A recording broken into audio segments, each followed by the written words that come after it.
تو آپ پریکٹیکلی طور پر قرآن کے احکام کو کسی معاشرے میں نافذ کر کے اپنے اوپر نافذ کر کے پھر اس کا نتیجہ دیکھ لیں کہ اس کا نتیجہ کس خوبصورتی کے ساتھ ظاہر ہوتا ہے کہ پورے معاشرے میں نتیجتاً امن ہوگا، سلامتی ہوگی اور ہر طرح کے جرائم کا خاتمہ ہوگا، خوشحالی ہوگی، ترقی ہوگی۔ اور وہ معاشرہ جس کے لوگ ان تعلیمات کے مخالف اور اپوزٹ چل رہے ہیں، پھر اس معاشرے کے حال کا نتیجہ بھی آپ دیکھ لیں گے کہ کبھی اس میں وہ خوشحالی اور وہ عدل و انصاف اور وہ سچائی اور دیانتداری اور وہ ترقی نہیں آ سکتی جو ان احکام، قرآنی احکام کے عاملین اور عمل کرنے والوں کے معاشرے میں جو ترقی آ سکتی ہے اور جو خیر اور جو بھلائی آ سکتی ہے۔ سارے کے سارے احکام خیر اور بھلائی پر مشتمل ہیں۔ پولیس، فوج، دیگر محکمہ جات جو جرائم کی روک تھام کے لیے بنائے گئے ہیں، وہ سارے کے سارے مل کر پورے طور پر معاشرے سے ان جرائم کا خاتمہ نہیں کر سکتے جس معاشرے کے رہنے والا فرد جو قرآن کا عمل ہے، قرآن کی تعلیمات پہ عمل کر رہا ہے، تو خود بخود وہ جرائم ایٹومیٹک ختم ہو جاتے ہیں۔ اس کے دل میں خوف ہے نا، اللہ کی بارگاہ میں حاضری دینی ہے، جواب دہی ہونی ہے، جواب طلبی ہونی ہے، جزا سزا ہونی ہے، تو وہ خوف اس کو وہ برائی سے،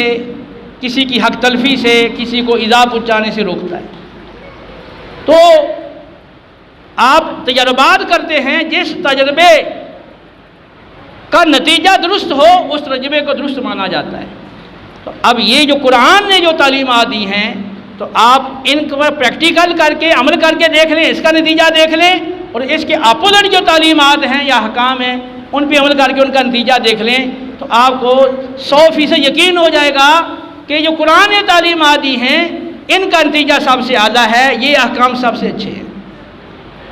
تو قرآن کا معجزہ ہونا وہ صرف زبان دانی کے لحاظ سے نہیں ہے، زبان کے علاوہ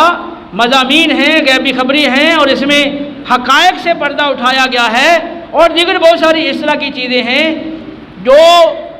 قرآن کے علاوہ کسی کتاب میں یکجا نہیں ہیں، نہ کوئی ایسا کلام تصنیف کر سکتا ہے جس یہ کلام میں یہ ساری چیزیں موجود ہوں۔ اب کفار کا رویہ میں نے بتایا کہ قرآن کے ساتھ کیا تھا، اب ذرا ہم بھی دیکھ لیں ہمارا رویہ قرآن کے ساتھ کیا ہے۔ فلاں جگہ پر قرآن پاک کی بے حرمتی کی گئی ہے، طیش آ گیا، غصہ آ گیا، ریلیاں نکال رہی ہیں، لیکن آپ قرآن کے ساتھ کیا کر رہے ہو؟ کیا کچہریوں میں اور کچہریوں کے علاوہ عام پورے معاشرے کے اندر قرآن کی جھوٹی قسمیں نہیں کھائی جاتی؟ کیا دھوکہ دینے کے لیے قرآن کو استعمال نہیں کیا جاتا؟ کیا قرآن کے مقابلے میں فزکس، کیمسٹری، بایو اور دیگر علوم و فنون کو ترجیح نہیں دی جاتی؟ کیا دنیا کے مال کی خاطر قرآن سے کنارہ کشی نہیں کی جاتی؟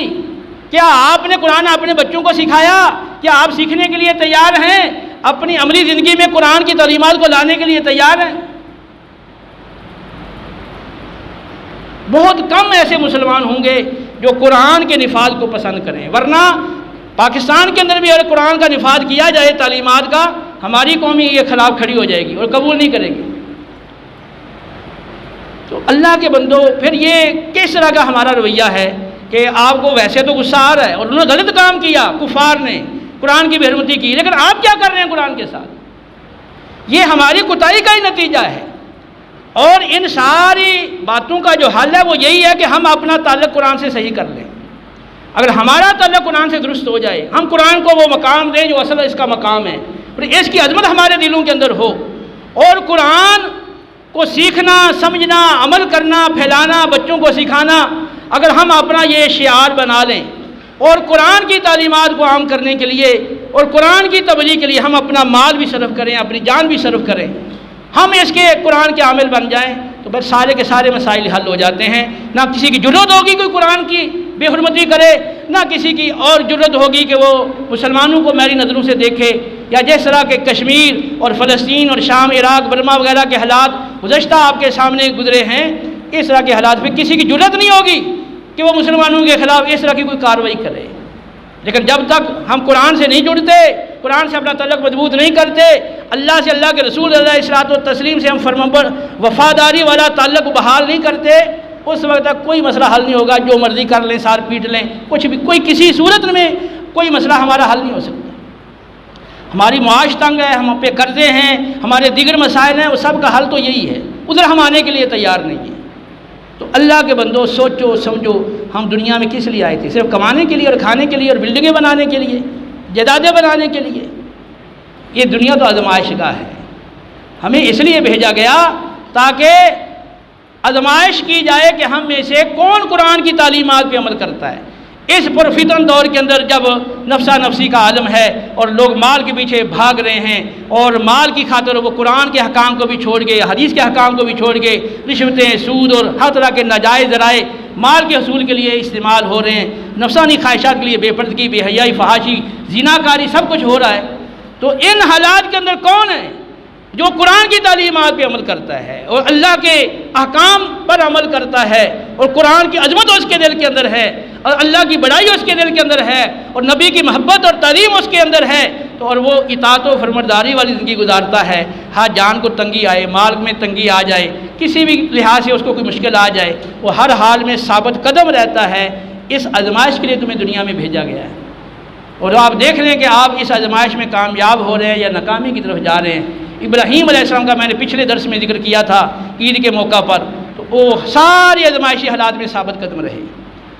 انہوں نے ساری کی ساری باتیں جن میں اللہ نے ان کو آزمایا انہوں نے پوری کر دکھائیں، تو پھر اللہ نے ان کا مقام مرتبہ کتنا بلند کر دیا۔